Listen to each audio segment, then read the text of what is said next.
첫 번째로는 재건축 재개발 전문 정비사업 최고 전문 회사인 주식회사 신한 PNC 이효진 대표께서 노후도시 특별법에 따른 정비 재건축 사업 추진 방향에 대해서 설명을 드리고요. 두 번째로는 정비사업 최고의 설계업체인 DA 그룹 엔지니어링 종합건축사 사무소에서 최재서 소장께서 럭스원 재건축 사업 방향에 대해 설명을 드릴 예정입니다. 마지막으로는 대한민국 최고의 명품 시공사인 GS건설 김성환 소장께서 최근 재건축 아파트 트렌드에 대한 설명을 드리는 순서로 진행을 하고요. 설명이 다 끝난 다음에 이제 소유자분들로부터 질의응답을 받고 질의응답이 끝나면 폐회를 하는 순으로 진행하도록 하겠습니다. 그럼 먼저 신한 PNC 이효진 대표님께서는 단상에 모시도록 하겠습니다. 예, 큰 박수 부탁드립니다.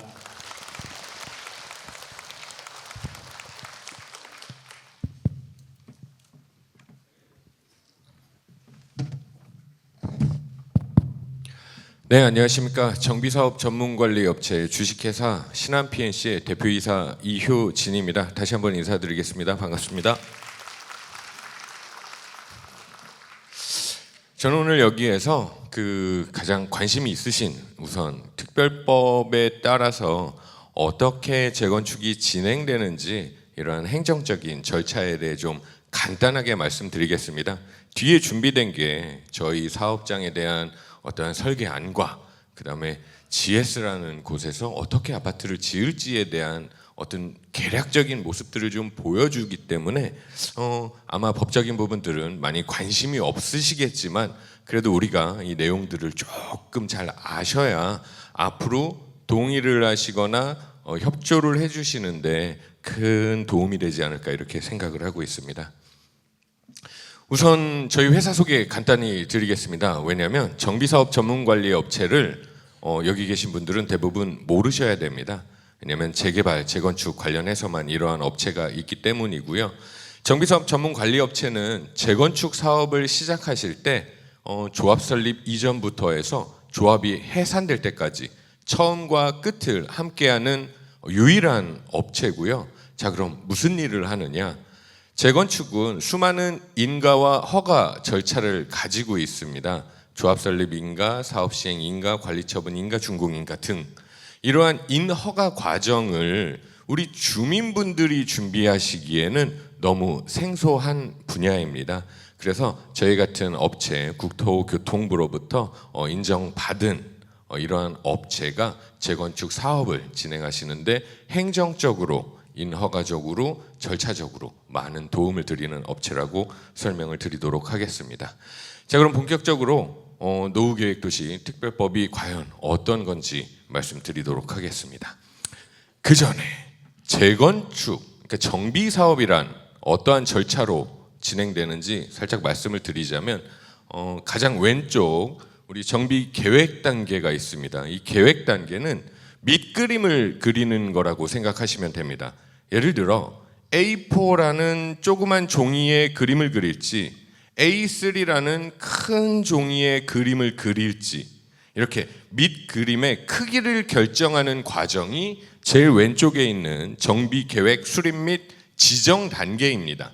여기에서 용적률이라는 거 그냥 얼핏 들어만 보셨던 자, 용적률은 현재 면적에 예를 들어 용적률이 300%다. 그러면 바닥 면적의 3배 정도의 저희가 아파트를 지을 수 있습니다. 심각하게 고민하실 필요는 없이 우선 용적률 퍼센트에 따라서 건축물을 지을 수 있는 면적이 높다는 건 용적률이 높은 게 좋은 겁니다. 그것만 이해해 주시면 됩니다. 정비계획 때 용적률은 몇 프로로 할지, 아파트의 높이는 어떻게 할지, 그 다음에 아파트 내부, 우리 단지 내부에 정비 기반 시설이라고 해서 공원, 도로, 관공서가 있다면 어디에 배치할지, 그 다음에 임대주택을 만들어야 된다면 얼마만큼 만들어야 되는지 이러한 것들을 결정하는 단계가 정비 계획 단계입니다. 아파트를 어떻게 그릴지가 나오는 게 아니에요. 밑그림, 우리 단지의 토지에 어떻게 토지를 이용할지 요걸 계획하는 단계가 가장 왼쪽에 있는 정비 계획 수립 단계입니다.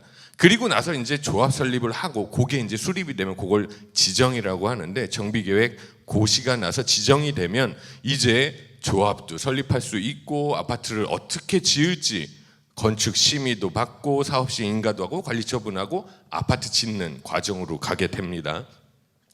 요 일련의 과정들은 재건축 사업이라면 다 똑같습니다. 특별법이라고 해서 다르거나 옛날 일반적인 재건축은 도시및 주거환경 정비법이라고 하는데 그 법으로 하나 똑같습니다. 요 일련의 일정들이 지금 선도지구가 된다면 특별법에 따라서 지금 대통령님께서 말씀하셨죠. 2027년 착공, 2030년 입주 재건축 기간을 6년 안에 끝내겠다 이렇게 말씀을 하셨습니다. 자, 평균적으로 여기 추진위 구성 즉 조합 설립부터 입주하시는데 평균 기간이 약 10년 정도 됩니다. 저희가 재건축하면 10년 걸린다 하는 게 요 기간이라고 보시면 되고요. 요 앞에 여기 정비계획 수립 여기가 평균적으로 5년 걸립니다. 5년. 서울시에서 신속통합기획이라는 걸 만들었어요. 재건축을 빨리빨리 해주겠다고. 그게 이 부분을 수정하는 게 아니라 요 정비계획 단계를 5년 걸리는 거를 2.5년 만에 하겠다라는 게 신속통합기획입니다. 빨리 가겠다. 자, 특별법은 여기에 해당하는 법입니다. 뒤에 절차, 조합을 설립하고 그냥 오늘은 대충 들으셔도 됩니다. 창립총회를 하고 심의를 하고 이주 철거하는 요 내용들은 그냥 도시 및 주거환경정비법과 똑같아요. 변화가 있는 게 아니에요. 특별법은 여기 초록색 부분, 이 부분을 기존에 5년 이상 걸리던 걸 빨리 해주겠다는 거예요. 그러니까 빠르면 한 1.5년에서 2년 정도 걸리는 것 같아요. 그렇게 특별법으로 요 단계를 빨리 해주겠다 이렇게 이해를 해주시면 됩니다. 그래서 특별법은 전반적인 일정이 아니라 요 앞에 밑그림을 그리는 과정을 빨리 하게 해주겠다 이렇게 이해를 해주시면 좋습니다.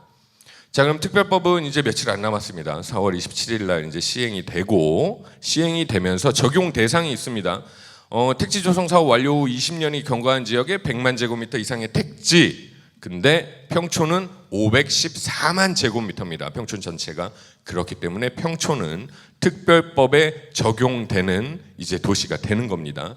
그다음에 책에는 기본 방침하고 기본 계획하고 특별 정비 구역을 하겠다. 요건 뒤에 좀 자세히 설명을 드릴 거고요. 특별법이잖아요. 그러니까 이 특별법은 도시 및 주거 환경 정비법에 특별한 사항들이 좀 추가된다고 보시면 돼요. 특별하다는 건 무언가 특례와 지원이 있다라는 거겠죠. 그러니까 특례가 있고, 즉 저희에게 혜택이 있고 대신 혜택을 받은 만큼 저희의 의무가 좀 주어지고 이런 내용들이 있습니다. 특별한 법으로 진행하기 때문에 저희가 많이 무언가를 얻을 수도 있고 그리고 또 많은 걸 줘야 된다. 이렇게만 좀 이해를 해주시면 좋겠습니다.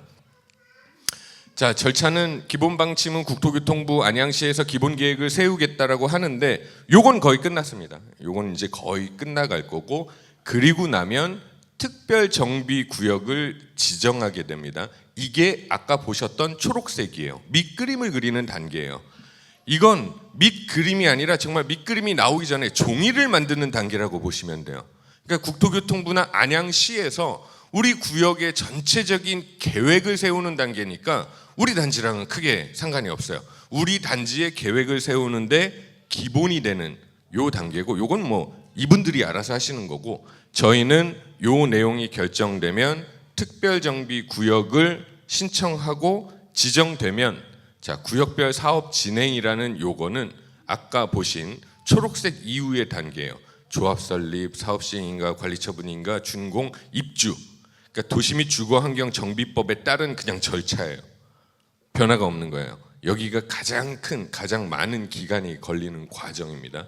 오늘 이해해 주실 건 원래 5년 이상 걸리던 정비구역 지정하는 그 단계를 특별법으로 특별정비구역으로 원래는 그냥 정비구역이에요. 근데 특별법에 따라서 특별정비구역으로 지정할 수 있는 거구나.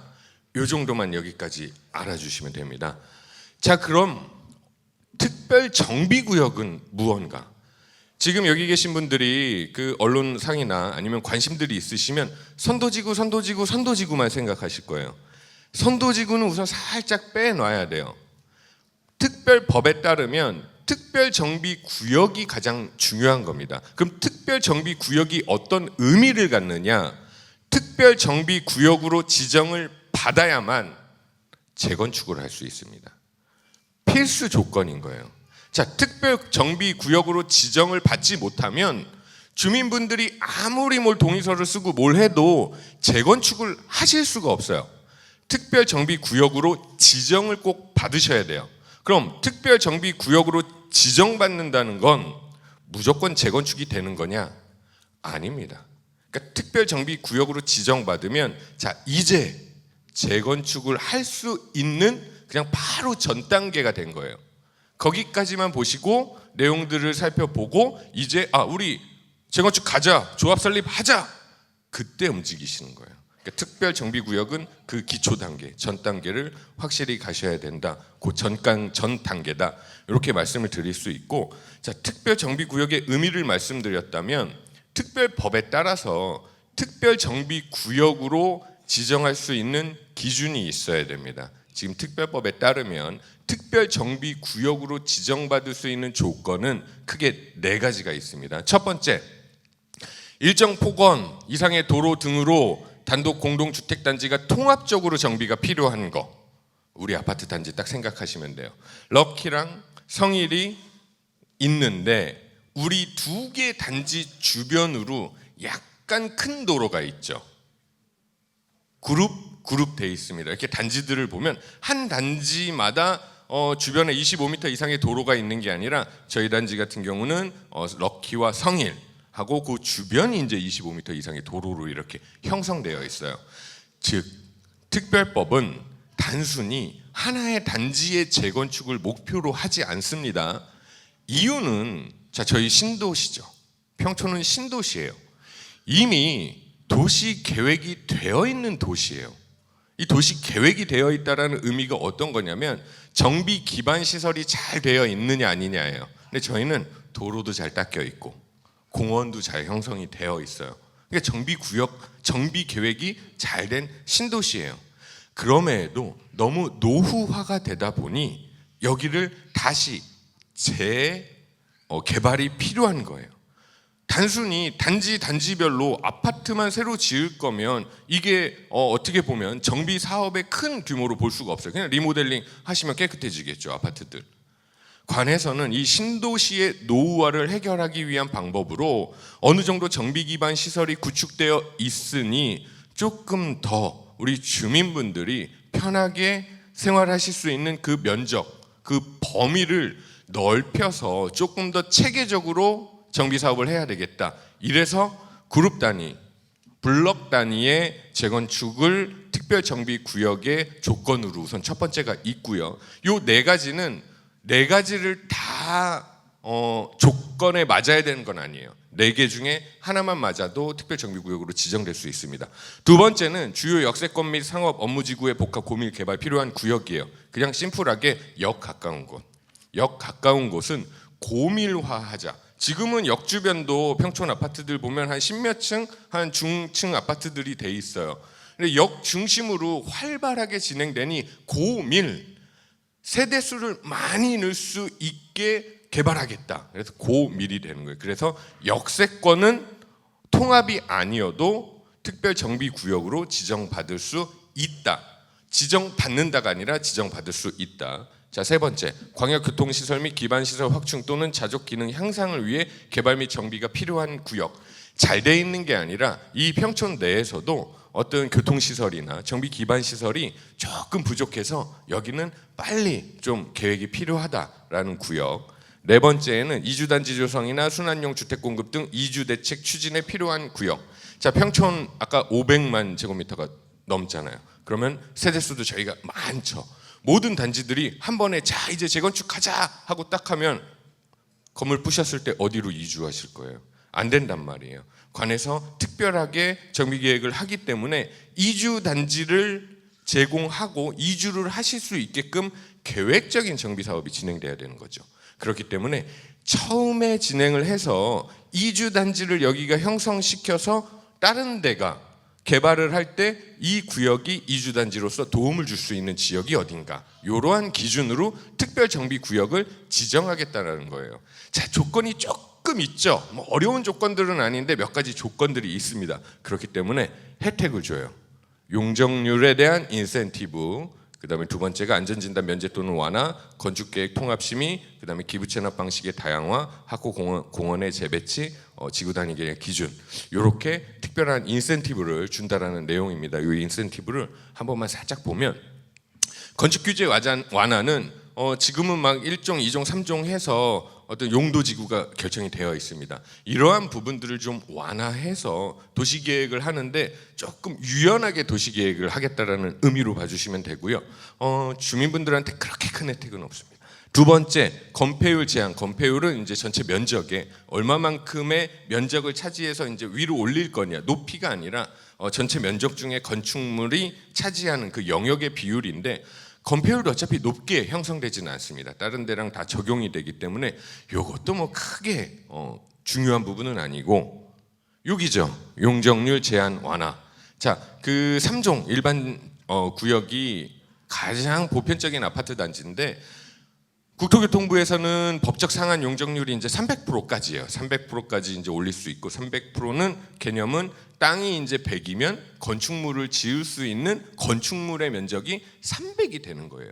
300이 되는 그 의미인데, 안양시는 요게 법적 상한 용적률이 280%입니다. 280%. 280%가 넘는 용적률이 있는 아파트는 재건축으로는 안양시에서는 절대 지을 수가 없는 겁니다. 그게 이제 제한적인 거죠. 근데 용적률을 완화하겠다. 근데 법적으로는 최대 완화는 150% 이하다. 그러니까 법적 상한 용적률이 아까 300이라고 말씀을 드렸기 때문에 많이 이제 지면상에 나옵니다. 이 신도시들은 용적률을 450%까지 받을 수 있다며, 이게 이제 여기서 나온 거예요. 법적 제한 최대 한도 300에 150%, 300에 150%니까 450%인 거예요. 이건 법의 기준인 거예요. 그러니까 450까지만 돼. 그 밑으로 해야 돼. 넘을 수는 없어. 이 기준이라고 보시면 돼요. 그래서 무조건 평촌이고 신도시가 450이 아닙니다.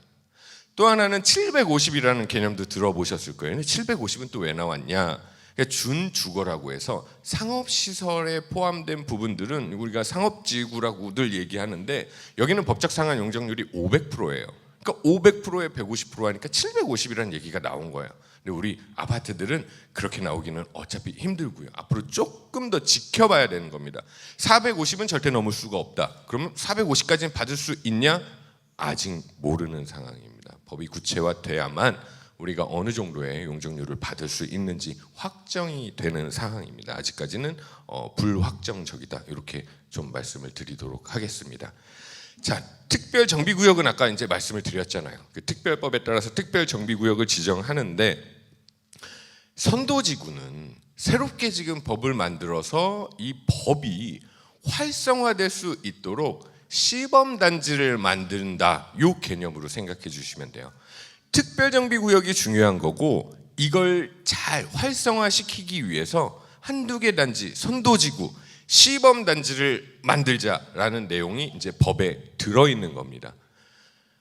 기준은 뭐 나온 건 주민의 적극적인 참여, 건축물 노후도 및 주민 불편 사항, 모범 사례 확산 가능 지역이에요. 뭐 이런 거에 따라서 선도지구를 선정한다. 자, 평촌 내에서 대부분의 단지가 선도지구를 하고 싶어 하시겠죠. 근데 하고 싶어 하시는 선도지구의 이유는 뭐냐면, 선도지구를 한다고 해서 재건축이 더 빨리 가는 건 아닙니다. 전체 일정이 줄어든다라는 개념보다는 먼저 그냥 하는 거예요. 먼저 하시는 건데, 아까 말씀드린 이주 단지가 있잖아요.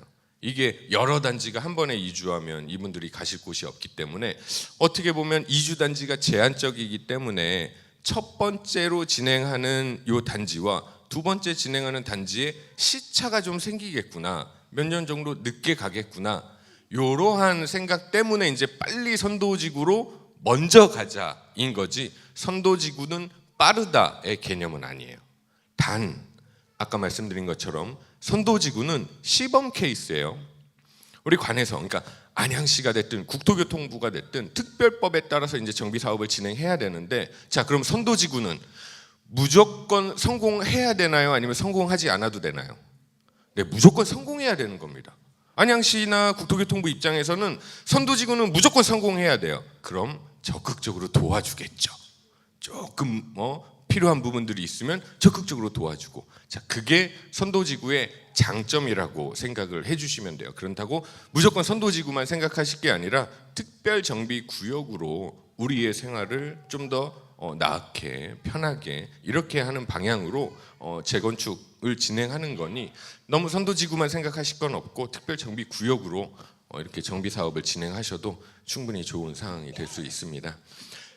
아까 블럭 단위 말씀을 드렸어요. 대부분이 이제 블럭 단위로 통합 재건축을 진행할 텐데, 여기에서 이제 총합 재건축의 장단점만 제가 간단히 마무리를 하고 종료를 하도록 하겠습니다. 우선 대단지 프리미엄이 있겠죠. 750, 800세대 아파트보다는 두 개가 합쳐서 1500세대가 훨씬 더 프리미엄 있습니다. 뭐 그거는 너무 잘 아실 거고, 두 번째, 공사비나 이런 비용적인 측면에서 분명히 세이브가 돼요.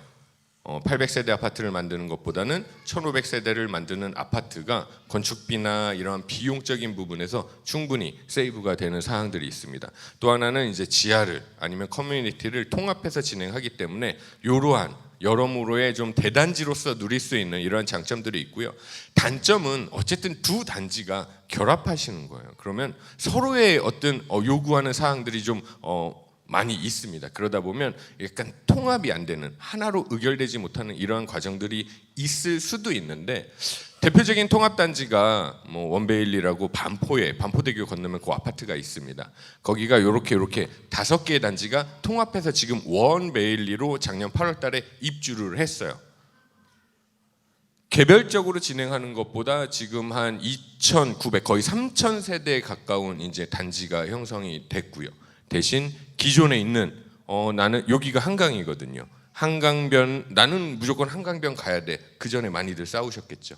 그래서 우리가 위치 배정을 할 때에도 기존의 위치를 많이 존중해주고, 비용적인 측면도 서로 다르게, 이걸 독립정산제라고 하는데 서로 다르게 비용적인 측면도 저희가, 그러니까 저희 사업장인데 저희가 다 그런 기준을 만들어 드렸더니 지금은 뭐 강남에서 제일 지금 엄청난 그 시세를 누리고 있는 그런 아파트의 대단지가 된 상황이기는 합니다.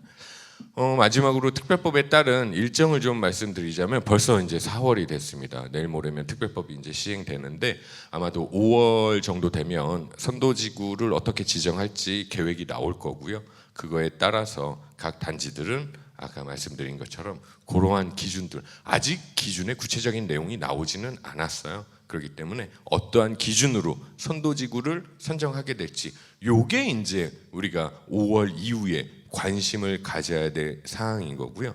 전체적인 일정에서는 자, 선도지구 확정을 올 말까지 합니다. 그 다음에 특별정비 예정구역을 12월까지 발표를 할 예정이에요. 예정구역은 특별정비구역으로 신청을 할 수 있는 자격이 주어지는 단지가 어디다, 이렇게 얘기를 할 텐데, 아마 평촌의 전체 지역이 다 특별정비 예정구역으로 되지 않을까, 이렇게 좀 생각은, 개인적인 생각입니다. 이렇게는 하고 있고, 자, 그럼 내년이 이제 바쁘신 거예요. 자, 만약 저희 단지가 선도지구가 됐다, 그럼 내년에 이러한 정비 계획을 만드느라 관과 함께 열심히 노력하실 거고, 선도지구가 안 됐다, 안 됐네, 끝났네가 아니죠. 특별정비 예정구역으로 연말까지 되니까 내년에는 특별정비구역으로 신청하시기 위해서 계획들을 세우시면 돼요. 그래서 내년 이후가 정말 지금보다도 훨씬 더 바쁜 그러한 한 해를 보내시지 않을까, 이렇게 생각을 하고 있습니다. 자, 마무리를 좀 해보겠습니다. 잘 아시는 것처럼, 자, 평촌에 54개 단지가 있습니다. 그 중에 10개 단지가 리모델링 조합을 설립을 했어요. 왜? 아까 말씀드린 것처럼 안양은 280%라는 용적률을 절대 넘을 수가 없었습니다. 근데 평촌은 평균적으로 205에서 210%의 현재 용적률을 가지고 계세요. 그럼 70% 올리는데 용적률이 올라감에 따라서 기부 체납, 나라에 좀 뭘 띄워주고 이것 띄워주고 저것 띄워주고 하면 기존 세대 수가 1000세대인데 신축 아파트에 1000세대가 다 들어갈 수도 없는 이러한 상황이 발생했었습니다. 그렇기 때문에 용적률로서의 정비 사업이 아닌 기존 단지를 유지한 상태에서 세대를 조금 더 불편하지만 만들어서 진행하는 리모델링밖에 답이 예전엔 없었죠. 지금은 아직까지도 조금 더 기다려야 되지만 특별법으로 인해서 저희 단지가 얼마만큼의 용적률을 받을 수 있는지 아직 정해지지 않았습니다. 근데 조만간 그 내용들이 나올 겁니다. 즉 우리 주민분들에게 지금 이 특별법은 이제 기회가 주어지신 거예요.